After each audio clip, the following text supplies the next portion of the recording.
Bubny! Vlajky! Bubeník! No! Bubnuj na nástup! Chcem tu vidieť pikanierov, mušketierov! Poďme! Vlajka nejde tu! Stáť! Však som tu, šéfe, čo budíte? Pol 7 ráno. A ty si kto? Vojak, hnida. Takto vyzerá vojak? Hnida, prosím, pekne. Takto vyzerá hnida. Ako to, že nie ste ustrojení? Ideme tu predvádzať mestskú posádku pre šporku. Takto skoro, šéfe. Jak skoro? Veď je 6:30. Večer! Večer? Večer! No, To som ešte nevidel.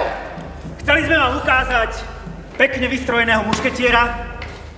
Budeme vám musieť ukázať umelecké dielo. Z tohto balvana vytesáme vojaka. Okamžite obliekať! Okamžite obliekať! Poďme! Vojak si v zrýchlenom konaní oblieka svoje nohavice. Poriadne do toho upnúj! Upnúj! Nech si pohne. Nech tak nepoužívam. Ako vidíte, vojak mal nohavice jednoduchého strihu, z vlny alebo z lanu, alebo jednoduchým mečom. S krátkou, naviazkou, s nohou.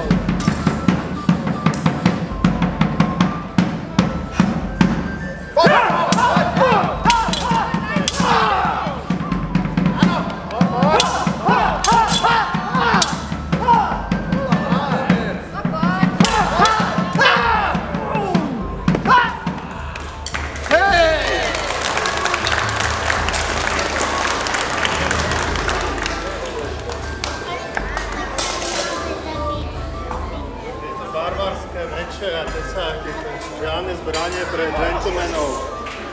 Čo máš, rapír. Vážené dámy a páni. Dôstojnícka zbraň. Rýchla, presná a smrteľná. Kto sa odváži? Voja! Ukáž sa! Ako ty lepšie? No poď, oporné!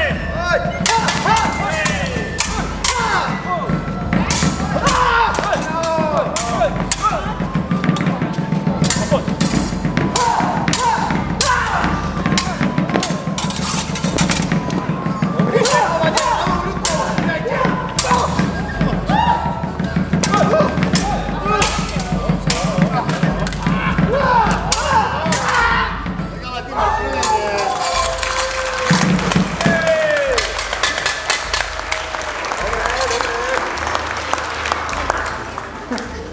Toto malo byť nejaké umenie? Ha! Okolo šermiarského umenia ani len nešlo.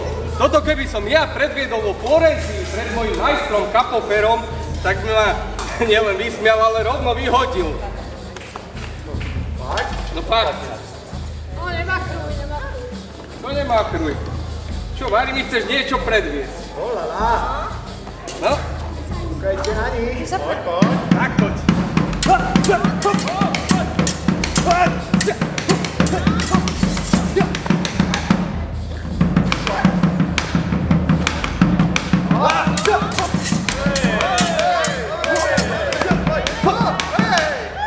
Pekne.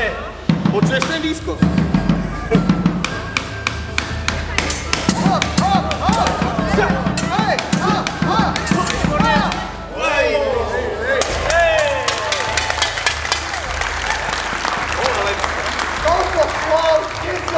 Všetkého okolo a nakoniec sa pojazí. Pápa, nie je ti hanba? Ani Nechcej trochu. sa a predveď sa. No poďme.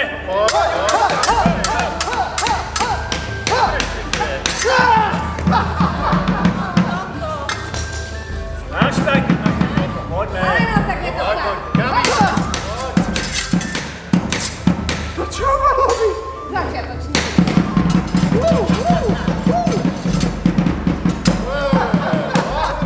Nestratila si niečo?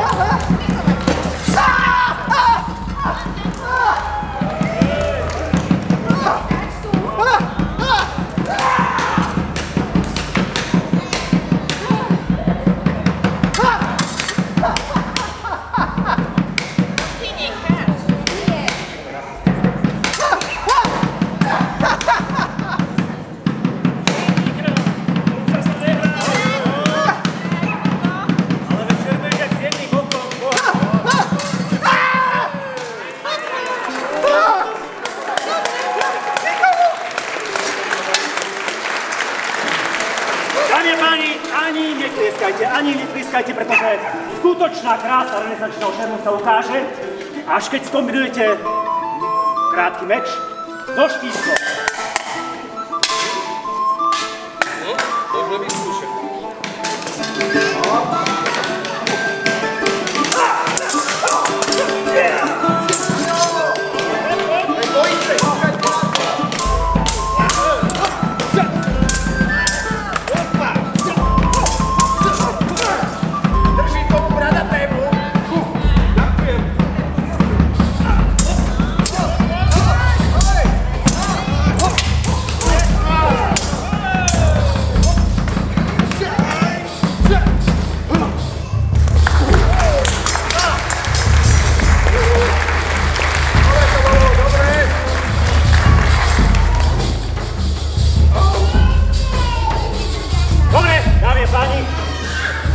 My sme sa rozcvičili, aby to nevyzeralo, že sme iba tak náhodne poobliekaní. Predstavíme vám našu celú jednotku. Začneme nástupom odbory vojska. Boli to vojaci, ktorí boli vyberaní, no povedzme to takto, vďaka svojej sile nie práve bystrosti. Vojaci s dlhou, dravenou pikou, okovaní pri ní. Nastupuje pikanier! Silný a tak akurát bystrý. Dobrá.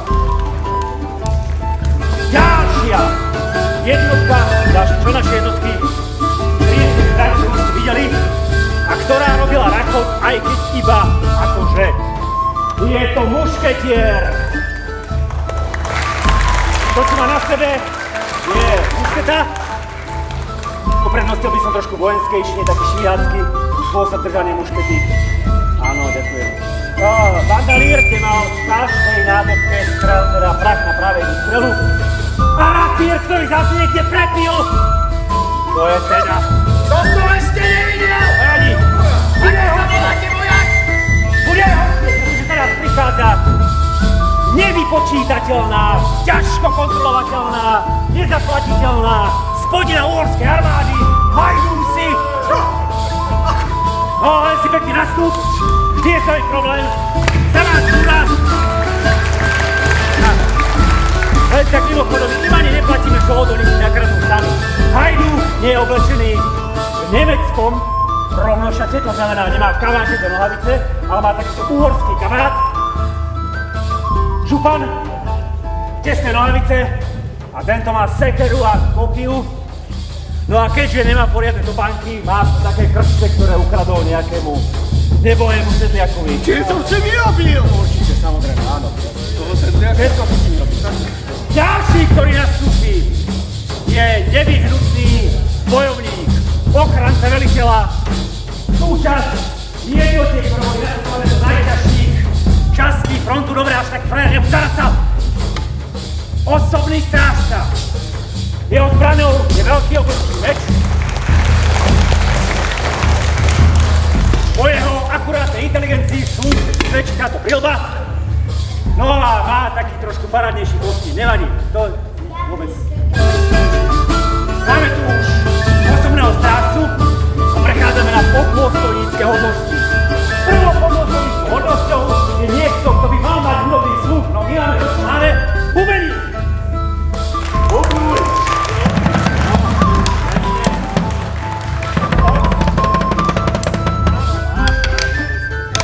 Rytmus máš, dobre, vďaka tomu ho vybrali, má rytmus, aj keď nemá zbraň. Ďalší podôstojník našej jednotky je vlajkonosič. Vlajkonosička. A keď už tu máme všetkých, nastúpi aj náš veliteľ. Ty kokos! Honosne oblečený.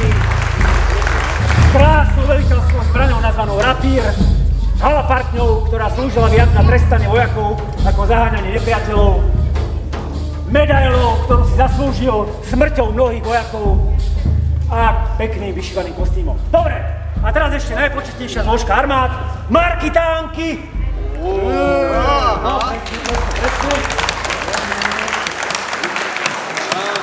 Ktoré síce nebojovali, ale rozvrátili nejednú armádu. Dobre, stačilo. Dobre, veď tu nie sme na nejakom tomto modnom mole, modnej prehliadke. Naspäť zaradiť. Som ešte nevidel. No, prešli sme si rapír, prešli sme si jednoručný meč, ale ozaj grandiózna súhra dvoch zbraní tu ešte nebola. A síce rapír a dýka ako pobočná zbraň. Tak si to teraz ukážme. Kto by si tak trúfol? No, poďme. Zase. Som mal si aj odkladať na tom zemi. A? Tak mám mi hodca. Ukáž.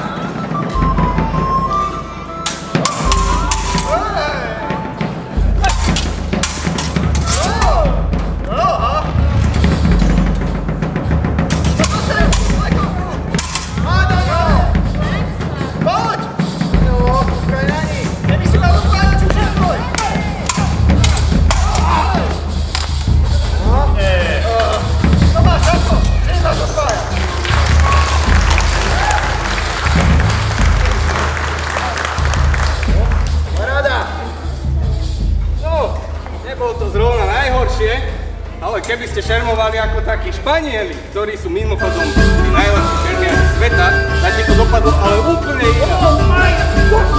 Španieli najlepší šermiari sveta. Nepočúvajte, no. Španieli najlepší šermiari sveta. No a jak inak? V najlepšom prípade tretí najlepší šermiari sveta, alebo štvrtý, pretože najlepší šermiari sveta sú Nemci. Áno. Oni sa naučili šermovať od toho Joachima z Mayera. Druhý najlepší šermiari sveta sú Taliani, mamma mia. To je pravda. Si užil ten Capo Ferro, čo ste ho nedávno spomínali. A taký veľký gigantov sa učil. No a potom sú vaši Španieli. Tretí, alebo možno pred nimi sú ešte Estonci, hej? Estonci, jasné. Som si istý, ale Dobre, musíme to nejako rozsúdiť. Čo navrhujete? Navrhujem súboj, ale neobyčajný súboj. Dámy a páni. Urobíme trojitý súboj. Troma rôznymi štýlmi šermu. Začneme nemeckým šermom, budeme pokračovať talianským šermom a nakoniec tým vašim krásnym španielským.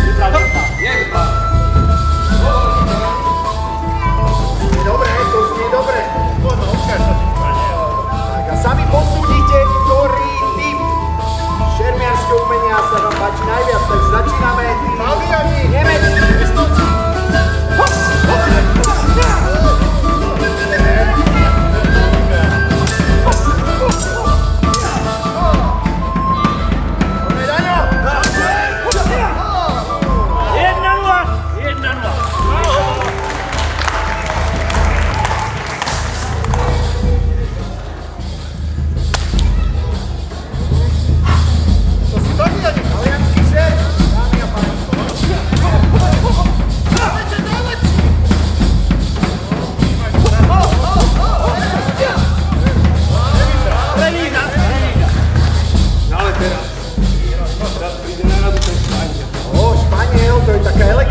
Statickejší typ šermu, neviem čo tu lieta.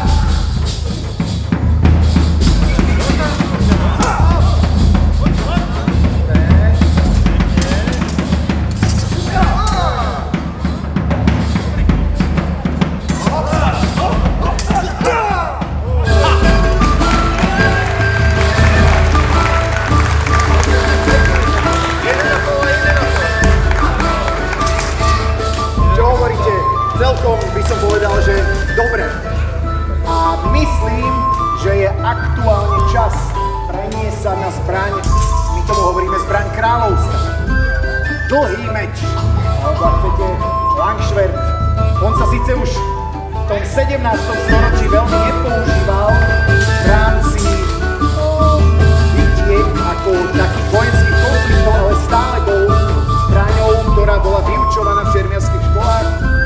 Používala sa na duelové zápasy, na také tie zápasy medzi jednotlivými šermiarmi, keď si chceli zmerať sily a preniesme sa teda práve do tej školy toho Nemca Joachima Mayera, ktorý bol zlatník, ale založil jednu z najvýznamnejších nemeckých šermiarských škôl. Dlhý meč, dámy a páni.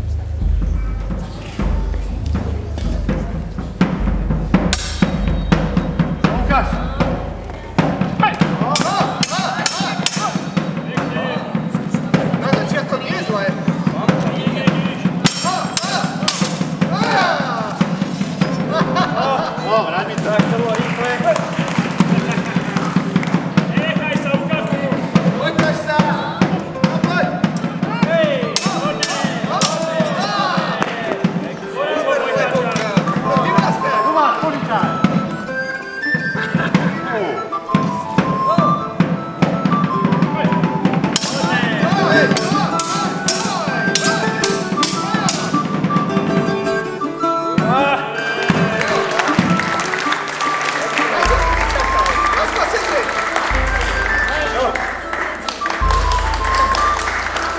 Neviem, prečo to volajú dlhý meč, keď jediný, kto tu má dlhý meč, som ja. Zweihander, Montante, Spadone, obojručný meč, meč černianov majstrov, meč, ktorý nikto neporazí, meč, ktorý je najlepší na svete, meč, ktorý... Ešte dlho budeš mečať. Ešte sa nahneval.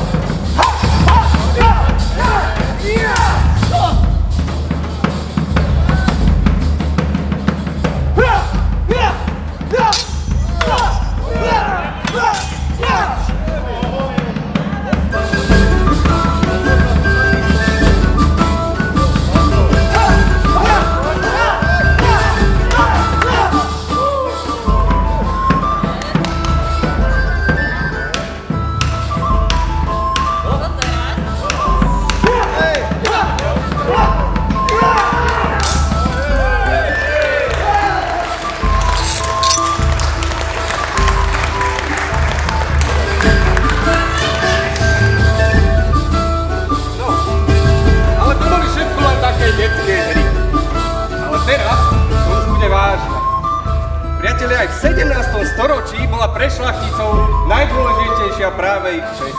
A o tu pôjde aj tentokrát. Presne pred 360 rokmi sa priamo tu, na tomto mieste stretli dvaja dôstojníci, aby so zbraňami v ruke rozsúdili svoj starý spor. A tu ich máme. Tomáš z Radoviec a Rado z Tomášoviec. Môžete zatlieskať na automat.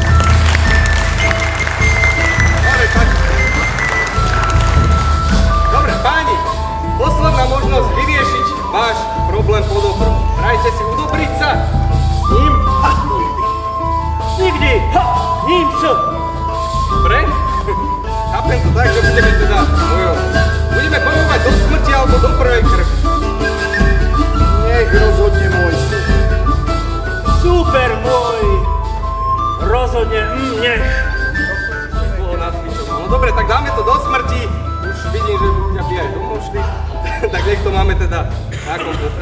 Akými zbraňami si ráčite rozhodnúť tento spor? Nech vyberie on.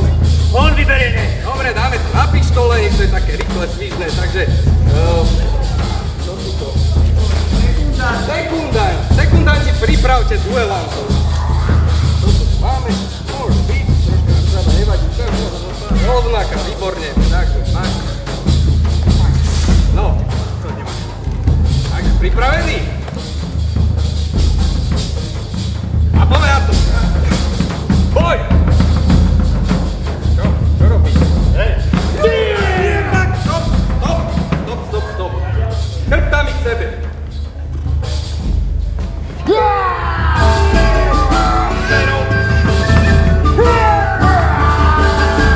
Opačne.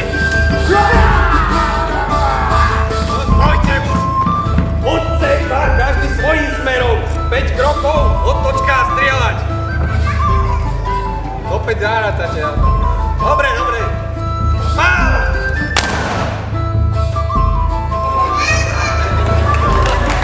Ešte vezmu. Dobre.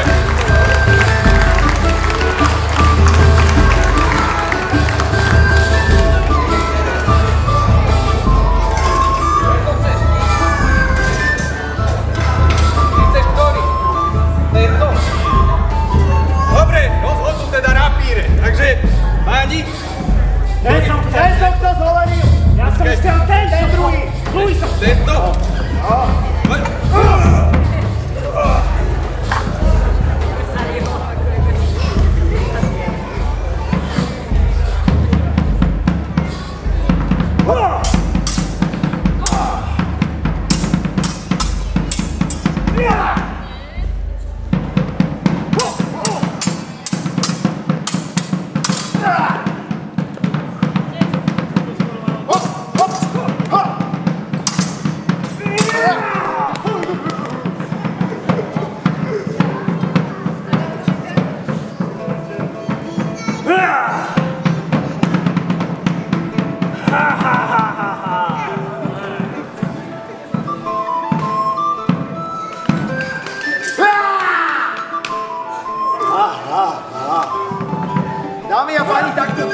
končí, ale asi takto končiť nechceme. Mám takú jednu, také slovíčko, také zaklínadlo, ak by ste mi pomohli. Oni, táto banda lenivá, sa ešte niekedy zdvihnú, ale čo keby sme tak naraz zakričali, že Manu Forti. Vy. Manu Forti! A to bolo také kričanie, jak z bagera. Ešte raz a dajme to tak intenzívnejšie, hej? Vy. Manu Forti! No! To bol záchvev. Tak poďme do tretice, ale nech už to nejak nepredlžujeme. 3, 4!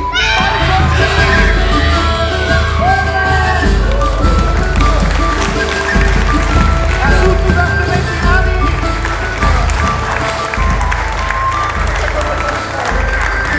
Dámy a páni, v plnej kráse vidíte skupinu historického šermu Manu Forti Bratislava.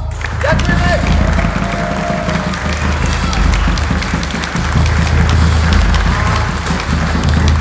Pokiaľ sa nám naši super páčilo, určite neodchádzajte, máme tu ešte niečo pre vás pripravené.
Dámy a páni, teraz si predvedieme mušketierský výcvik.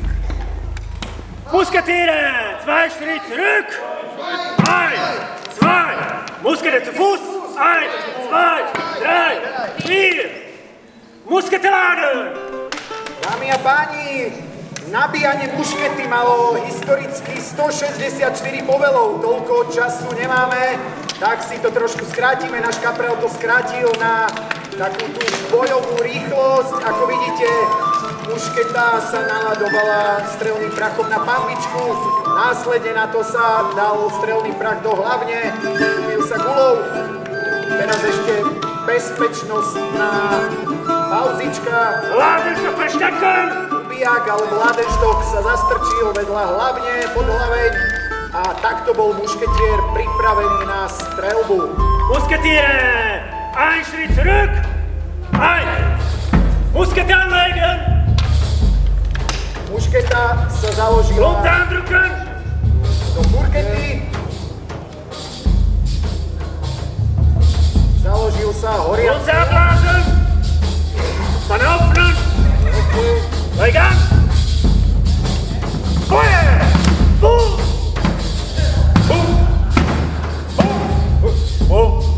A keďže na tomto nádvorí nesmieme strieľať, lebo by nám vyleteli všetky sklenené výplne, urobili sme to aspoň takto, že sme odstrelili na tú pambičku. Runter. Muskete zu Fuß. Danke. Abstände vergrößern nach rechts. Abstände vergrößern nach rechts. A teraz by sme si predviedli, ako mohli jednotky, alebo nie, to by bolo veľmi jednoduché. Ukážeme si, ako ako fungovala jednotka pikanierov. Pikeníre, forwärts!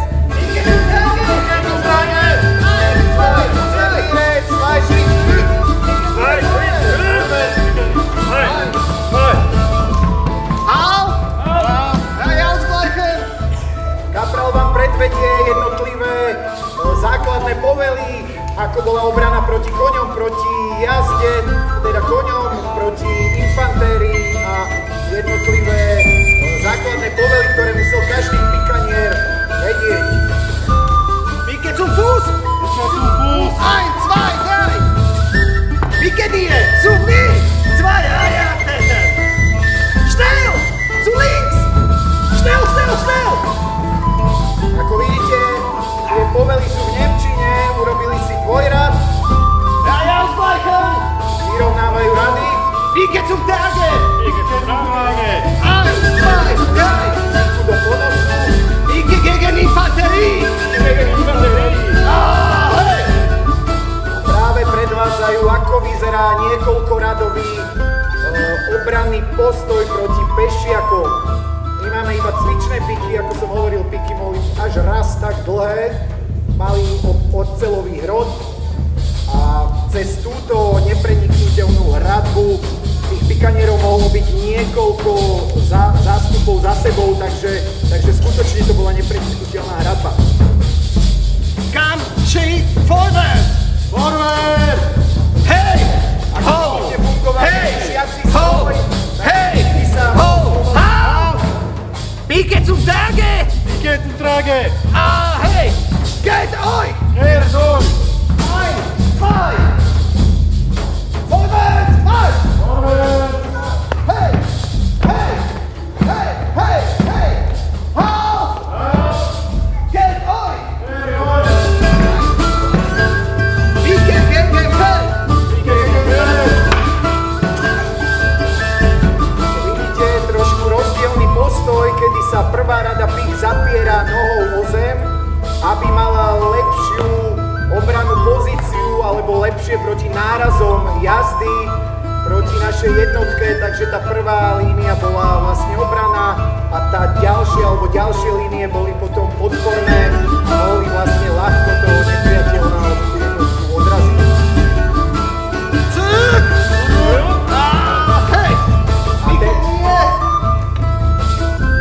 Zwei! Vier! Schön! Na, hey!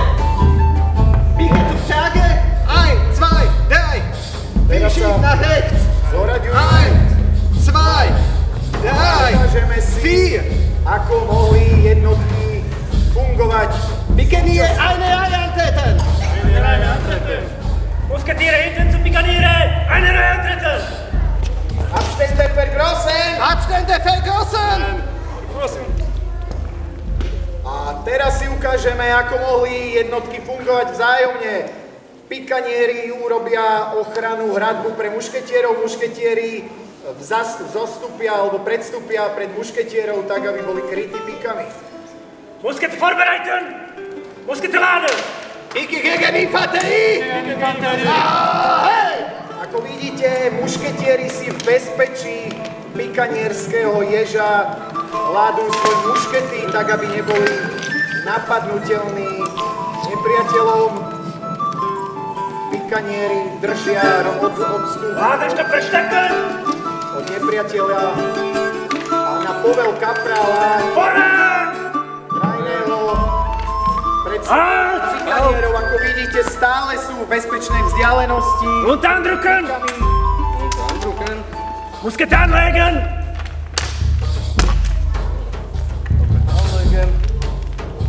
Panne öffnen! Leg an! Feuer! Boom! Bum! Boom! Boom! A tak ďalej. Feuerbände! Und raus! Musketiere, durch! Teraz tu máme jednu chuťovku, takzvaná kruhová obrana. Tá slúžila k tomu, keď bola jednotka už zahraná po veľkom oslabení, dá sa povedať do púta, alebo bola veľmi ohrozená z viacerých strán, tak najdôležitejšie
posádky, mami